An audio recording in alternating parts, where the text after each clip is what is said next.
کے جو اولین مفسرین ہیں امام تبری رحمہ اللہ المتوفا 310 انہوں نے بھی یہ ورڈ استعمال کیا ہے، لہٰذا موت کے فرشتے کو اسرائیل کہنا بھی جائز ہے ہمارے سلف کے ہاں، کیونکہ آج کل بعض لوگ کہتے ہیں اسرائیل نہیں ملک الموت ہی کہنا چاہیے، اسرائیل کا لفظ بھی ثابت ہے۔ پھر ملک الموت تشریف لاتے ہیں، حتیٰ کہ وہ اس کے سر کے پاس بیٹھ کر کہتے ہیں پاکیزہ روح اللہ کی مغفرت اور اس کی رضامندی کی طرف چل۔ وہ روح ایسے نکلتی ہے جیسے مشکیزے سے پانی کا قطرہ، بالکل غیر محسوس طریقے سے اس کی روح نکال لی جاتی۔ اور جب ملک الموت اس کی روح نکالتے ہیں تو باقی فرشتے اسے آنکھ جھپکنے کے برابر بھی ملک الموت کے پاس نہیں رہنے دیتے، بلکہ اسے فوراً اس کے کفن اور اس خوشبو میں لپیٹ دیتے ہیں جو جنت سے لائی ہوتی ہے۔ پھر اس کی روح کو لے کر بلند ہوتے ہیں اور فرشتوں کی جس جماعت کے پاس سے وہ گزرتے ہیں تو فرشتے پوچھتے ہیں کہ یہ کیسی خوشبو ہے، تو وہ اس کے دنیا کے ناموں میں سے بہترین نام لے کر بتاتے ہیں کہ یہ فلاں بن فلاں کی روح ہے، حتیٰ کہ وہ اسے آسمان دنیا تک لے پہنچتے ہیں اور اس کے لیے دروازے کھولنے کی اجازت طلب کرتے ہیں، تو جنت کے جو آسمانوں کے دروازے ہیں اس کے لیے کھول دیے جاتے ہیں۔ پھر ہر آسمان کے مقرب فرشتے اگلے آسمان تک اسے پروٹوکول دیتے ہوئے اس روح کے ساتھ جاتے ہیں، حتیٰ کہ اسے 7ویں آسمان تک پہنچا دیا جاتا ہے۔ تو اللہ تعالیٰ فرماتا ہے میرے بندے کا نامہ اعمال علیین میں لکھ دو، جو سورۃ المطففین میں آیا ہے۔ علیین اور سجین یہ دو مقامات ہیں۔ ایمان والوں کی روحیں جو ہیں علیین میں ان کا نامہ اعمال لکھا جاتا ہے، اور جو منافقین ہیں مجرم ہیں سجین میں لکھا جاتا ہے۔ سورۃ المطففین سورت نمبر 83 ہے، پارہ نمبر 30 کے اندر۔ اور اسے واپس دنیا کی طرف لے جاؤ، کیونکہ میں نے انہیں اسی دنیا سے پیدا کیا اور اسی میں انہیں لوٹاؤں گا اور پھر دوبارہ اسی سے نکالوں گا۔ پھر اس کی روح اس کے جسم کی طرف لوٹا دی جاتی ہے، لیکن یہ لوٹنا دنیا کا سا لوٹنا نہیں ہوگا، یعنی وہ لوٹنے کے بعد یہ نہیں ہے کہ مردہ قبر میں کوئی بیٹھ جائے گا ہمیں نظر آئے گا۔ یہ سب کچھ برزخی معاملات ہوں گے جو میں نے پچھلی دفعہ ڈسکس کیے تھے سورہ فاطر کی آیت نمبر 42 کے تحت، کہ نیند کی حالت میں بھی انسان کی روح قبض ہوتی ہے، لیکن اس کو چٹکی کاٹے تو وہ جاگ اٹھتا ہے، روح کا تعلق بھی رہتا ہے اس حالت میں بالکل اس طریقے سے۔ ایک ڈیفرنٹ لائف ہے برزخی۔ پھر 2 فرشتے اس کے پاس آتے ہیں یعنی اس کی قبر میں، اسے بٹھا کر پوچھتے ہیں۔ اب یہ وہ 4 سوال یہاں پر آ رہے ہیں اس ڈیٹیل حدیث میں۔ پہلا سوال کرتے ہیں تیرا رب کون؟ من ربک؟ وہ کہتا ہے ربی اللہ، میرا رب اللہ ہے۔ دوسرا سوال پوچھتے ہیں تیرا دین کیا ہے؟ ما دینک؟ تیرا دین کیا ہے؟ تو وہ کہتا ہے میرا دین اسلام ہے۔ پھر پوچھتے ہیں کہ وہ آدمی جو تم میں مبعوث کیے گئے وہ کون ہے؟ اب یہاں پر وہ ڈیٹیل آئی، الذی بعث فیکم، وہ شخص جو تم میں مبعوث کیا گیا تھا وہ کون تھا؟ تو یہ جو کہتے ہیں نا قبر میں آپ صلی اللہ علیہ وسلم آ جاتے ہیں، تو یہ کسی حدیث میں بھی نہیں ہے، اس میں ڈیٹیل آ گئی کہ اس سے پوچھا جاتا ہے جو شخص تم میں پیغمبر بنا کر بھیجا گیا وہ کون تھا؟ تو وہ کہتا ہے ہوا محمد رسول اللہ، وہ اللہ کے رسول محمد صلی اللہ علیہ وسلم۔ مسئلہ حاضر و ناظر میرا ریکارڈ ہے، مسئلہ نمبر 7، جس میں میں نے یہ تمام شبہات کلیئر کی ہیں۔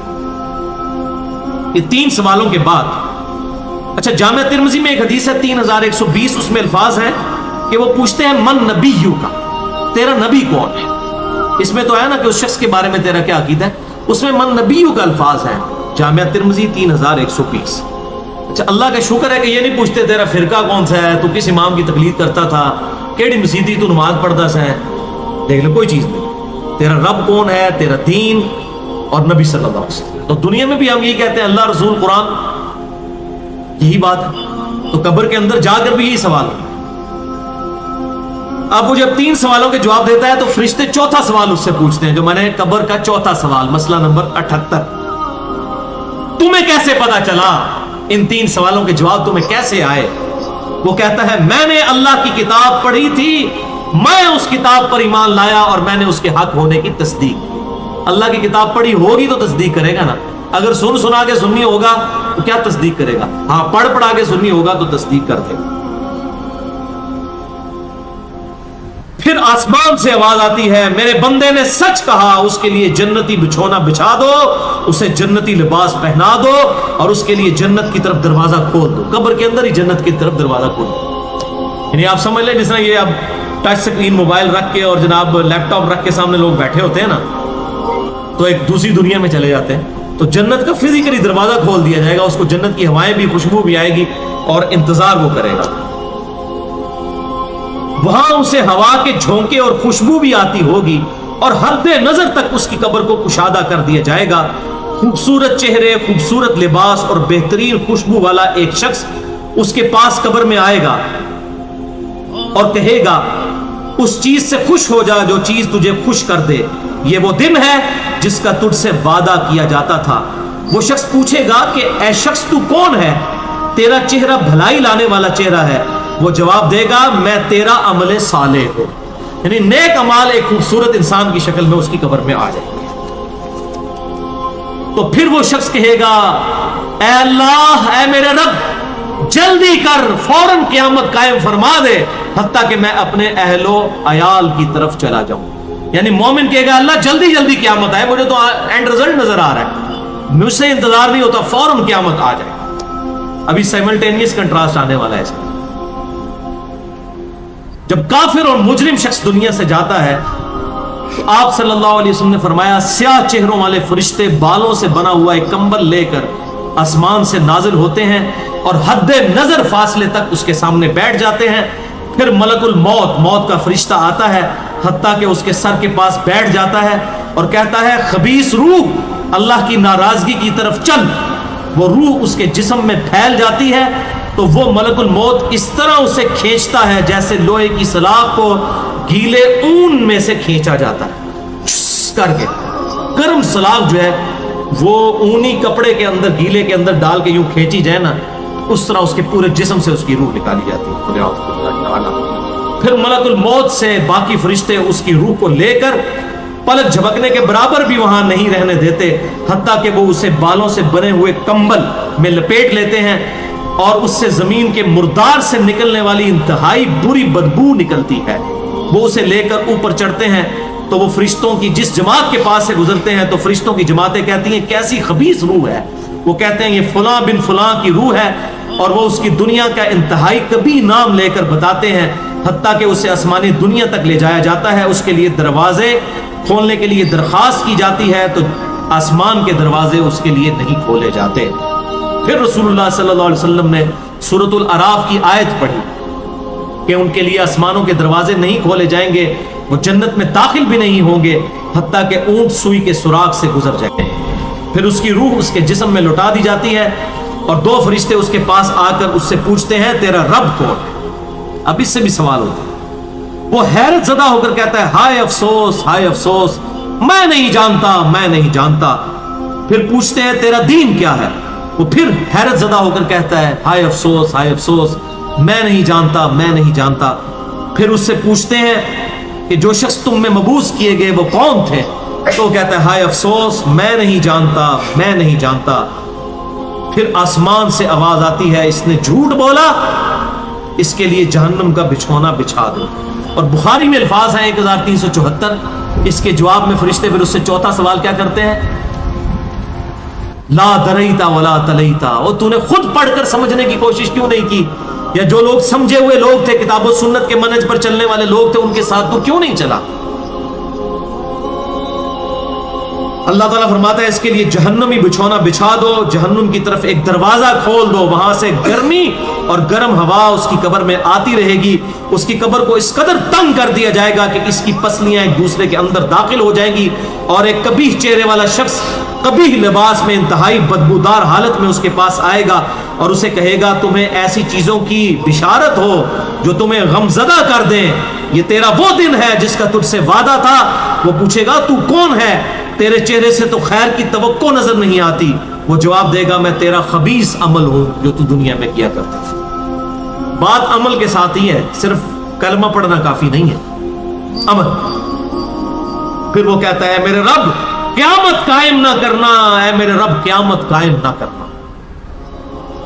مومن کیا کہتا ہے قیامت قائم کر رہے اللہ. اب یہ وہ حدیث ہے وہ جس اس آیت کو حل کرتی ہے جو پچھلی دفعہ ایک بھائی نے سوال بھی کیا تھا. سورہ یاسین کی آیت نمبر ہے 52. قالوا یا ویلنا من بعثنا من مرقدنا. یعنی جب قبروں سے نکالا جائے گا مجرموں کو وہ کہیں گے ہائے افسوس، ہمیں کس نے ہماری قبروں سے باہر نکالا؟ تو اللہ تعالیٰ کیا فرمائے گا؟ ھذا ما وعد الرحمن وصدق المرسلون، یہی ہے وہ جس کا وعدہ رحمان نے کیا تھا اور رسولوں نے سچا کہا تھا۔ تو کہتے ہیں جی منکرین عذاب قبر کہتے ہیں جی وہ انسان کیوں کہتے ہیں ہماری قبروں سے کس نے اٹھا لیا، تو اس پہ عذاب تو نہیں ہوتا؟ عذاب تو ہو رہا ہے۔ وہ آپ دیکھیں اس وہ حدیث میں کیا کہہ رہا ہے، اللہ قیامت قائم نہ کرنا، یعنی یہ عذاب تو آیا، قیامت آئی تو پھر بڑا عذاب بھی مجھ پر آئے گا۔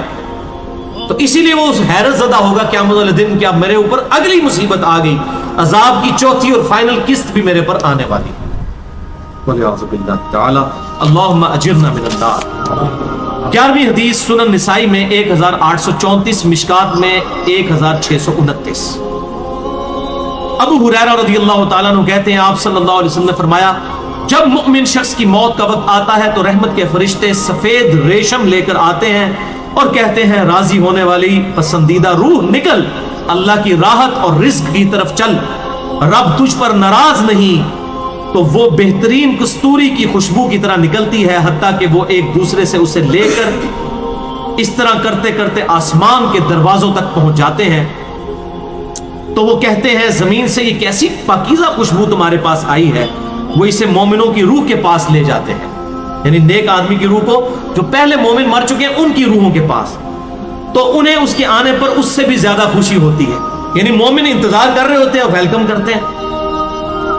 جیسا کہ تم میں سے کسی کو اپنے بچھڑے ہوئے شخص کے ملنے پر خوشی ہوتی ہے، تو وہ آلریڈی جو مردہ روحیں وہاں پر پہنچی ہوتی ہیں، جو مر چکے شخص جو ہوتے ہیں ان کی روحیں، وہ نئی آنے والی روح سے پوچھتے ہیں فلاں کا کیا حال ہے، فلاں کا کیا حال ہے۔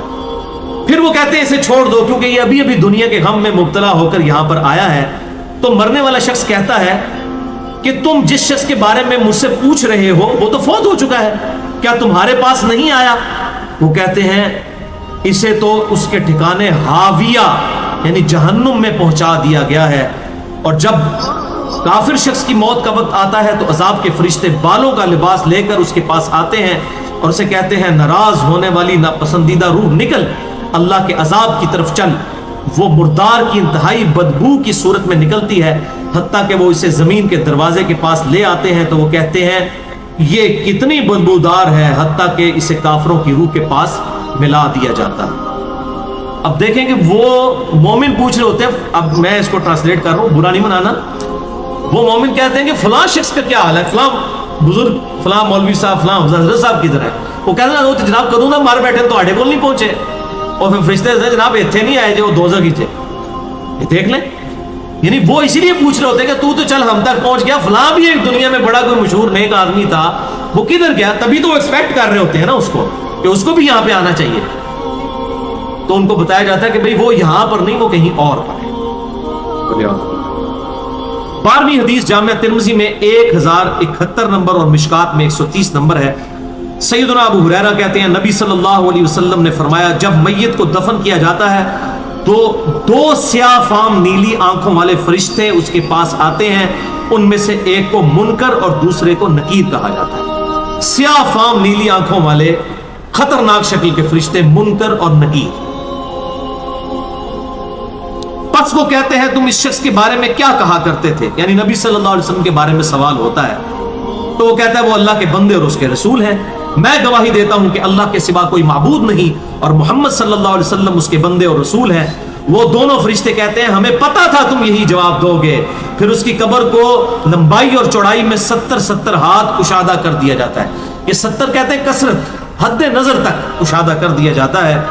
پھر اس کے لیے اس میں روشنی کر دی جاتی ہے، پھر اسے کہا جاتا ہے سو جا۔ وہ کہتا ہے میں اپنے گھر والوں کے پاس واپس جانا چاہتا ہوں تاکہ انہیں بتاؤں کہ میں کامیاب ہو گیا ہوں، لیکن وہ کہتے ہیں کہ تو دلہن کی طرح سو جا جسے اس کے گھر کا عزیز ترین فرد ہی آ کر بیدار کرتا ہے، حتیٰ کہ اللہ تعالیٰ اسے اس کی خوابگاہ سے قیامت والے دن بیدار کرے گا، یعنی اسے لٹا دیا جائے گا، پھر اس پہ وہ کیفیت وہ جنت والی تاری رہے گی، پھر الٹیمیٹلی اللہ تعالیٰ اسے دوبارہ سے زندہ کرے گا۔